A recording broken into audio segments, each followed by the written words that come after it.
开封或许是我去过最难评的城市，到哪里都堵，先不说，甚至到现在我也不理解是什么支撑大学生怒骑50公里来这里。但直到我在这的亲身经历，才发现八朝都定都于此的秘密。在这里的每个夜晚都会被夜市霸占，我想美食也一定是支撑夜骑的重要一点。怪不得大学生夜骑开封啊，真的是大学生严选。鼓楼下面围满了小摊儿，甚至一眼都望不到边。开封菜旁边坐电梯上2楼，一个小众打卡点被我发现。打卡鼓楼，这个上帝视角也能让你快速找到老店。我在这边瞄着，看哪家排队的人多，咱去吃哪家。这不就找到了金奖获得者？老板一开嗓就更加地道了。来呀，卡莫酱。这时候的梦想不是做科学家吗？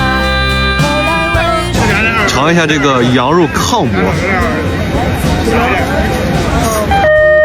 说实话，在开封城走走停停，光这个堵车就让人下头的不行。我勒个乖，堵死我了！我以后再来开封，我就是Go！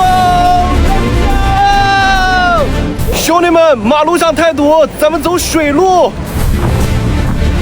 就这样，我登上了汴河游船，一股脑扎进了这碧波荡漾里，但也会忍不住想当一把船长，开启一趟加勒比传奇。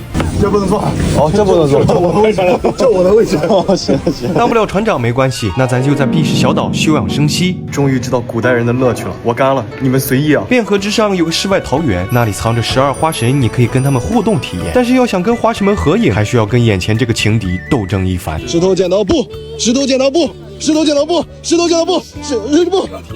那我让你输的心服口服。来，石头剪刀布，石头剪刀布，石头剪刀布，石头剪刀布，石头剪刀布，石头剪刀布。等会儿啊！最后我们拜了把子，幸福的生活在了一起。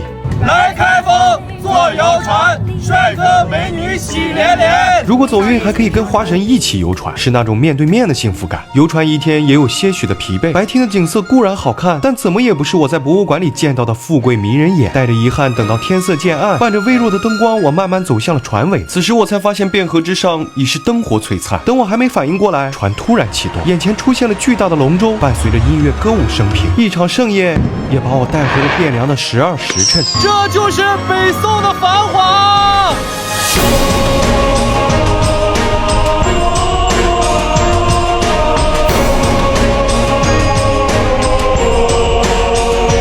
驾着游船行驶在汴河上，眼前的一步一景变幻莫测，见到这如此美景确实难得。可是谁又能想到开封几经周转，在一次次的淹没当中重建，又在一次次的衰落中崛起。即使在没有人关注的角落，他们依然在用最大的诚意迎接你。你上去以后你说不好吃，直接对。辛苦了，师傅。哎，没事。千百年来，开封一直在等你，所以这次别着急，等等开封，也等等自己。